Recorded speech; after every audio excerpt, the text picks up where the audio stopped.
Cette image ne montre pas seulement les funérailles d'une journaliste, elle l'érige en martyr.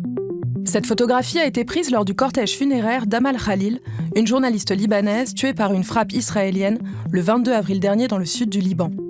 Cette image l'érige en martyr de la liberté d'informer, et voici 3 détails pour le comprendre. Premier détail, cette affiche placée à l'avant du cercueil. Amal Khalil y apparaît vêtu d'un gilet presse.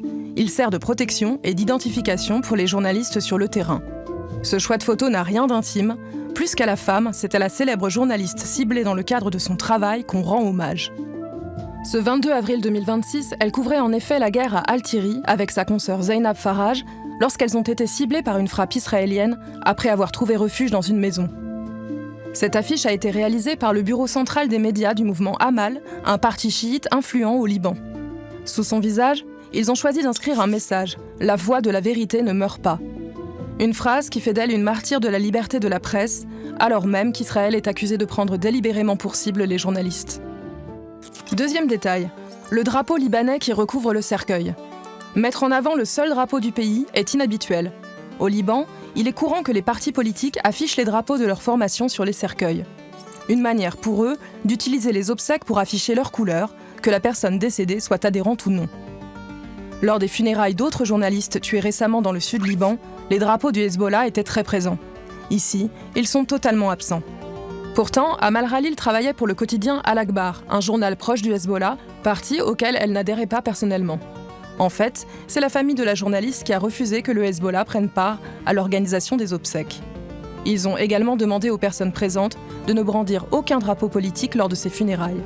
Pour eux, ce drapeau national est donc une façon de rendre hommage à son engagement. À leurs yeux, la journaliste est tombée pour le Liban.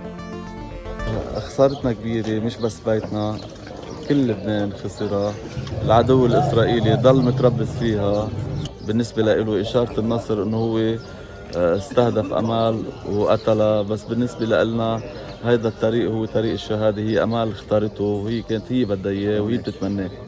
Troisième détail, le gilet et le casque presse posés sur le cercueil. Placés là, ils sont parfaitement visibles. C'est un symbole qui rappelle une nouvelle fois qu'elle est morte dans l'exercice d'un métier dangereux. Lorsque des journalistes sont tués sur le terrain, il n'est pas rare que ce genre de symbole soit exhibé lors de leurs funérailles. Une image très forte qui a un objectif, rappeler que cibler des journalistes clairement identifiés est un crime de guerre. La presse et les syndicats libanais de journalistes affirment qu'une vingtaine de professionnels de l'information ont été tués par des frappes israéliennes depuis octobre 2023.